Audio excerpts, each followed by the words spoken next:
Afwan dok, saya sedang hamil anak pertama, usia perkawinan baru sekitar 6 bulan, sedang menderita GERD, sehingga kehamilannya lumayan berat. Saya sudah berusaha pengobatan, tapi saya seperti down saat mendengar ada keluarga yang mengatakan bahwa GERD itu hanya pengaruh psikologi saja karena saya banyak pikiran. Sebenarnya gimana sih dok?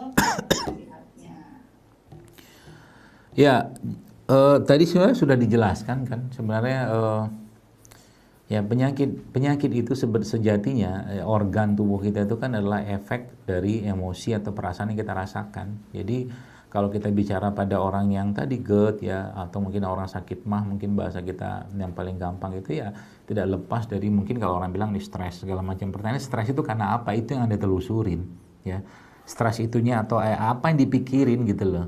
Kemudian bagaimana kita kembalikan itu kepada Allah, kembaliin semua sama Allah dalam bentuk ucapan kita, doa kita. Itu yang paling penting kita kerjakan. Sebab apa? Sebab kalau itu nggak dikerjakan, dia akan terus mau makan ya. Bahkan yang paling berat tadi kan hasad itu kata Nabi seperti apa ya, api yang memakan kayu gitu kata Nabi. Itu untuk kategori hasad yang berat ya. Tapi yang lain juga sama ya. Mau kita bicara GERD segala macam, bisa sampai pingsan ya, seperti itu.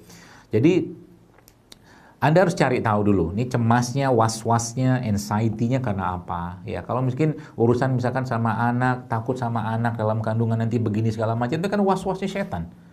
Urusan anak itu ya apalagi dalam kandungan kita nggak bisa ngontrol sama sekali loh ya. Yang bisa ngontrol ya Allah dengan blueprint yang sudah Allah ciptakan dalam genetik atau gen anak kita tadi. Saya ada baca satu buku yang bagus, buku ini judulnya Switch DNA, yang mengarang namanya Dr. Kazuo Murakami.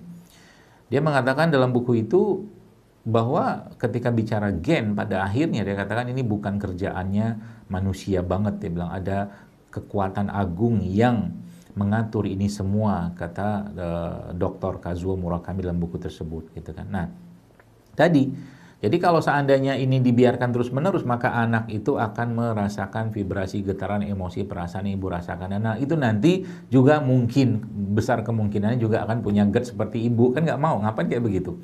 Ya, itu. Jadi itu dulu kalau menurut saya yang dikendalikan. Termasuk juga, jangan cemas dengan urusan apa jenis kelamin anak. Itu. Urusan jenis kelamin itu Allah yang punya cerita itu. Allah yang punya hak. Jadi jangan utak-ngatik itu. Ya, saran saya. Apa yang dikasih, mungkin ada bener slogan keluarga bencana zaman dulu itu ya, laki-laki perempuan sama saja, meskipun nggak sama, tapi maksudnya apa yang Allah kasih ya sama gitu. Laki-laki perempuan pasti beda jenis kelaminnya, tapi maksudnya secara kita menerimanya, ya Allah kalau mau kasih perempuan alhamdulillah, mau kasih laki-laki alhamdulillah. Terus jangan sibuk mikir nanti anak nih begini mah gimana segala macam gitu kan. Serahkan sama Allah sebagaimana Nabi Hajar tadi itu loh ya.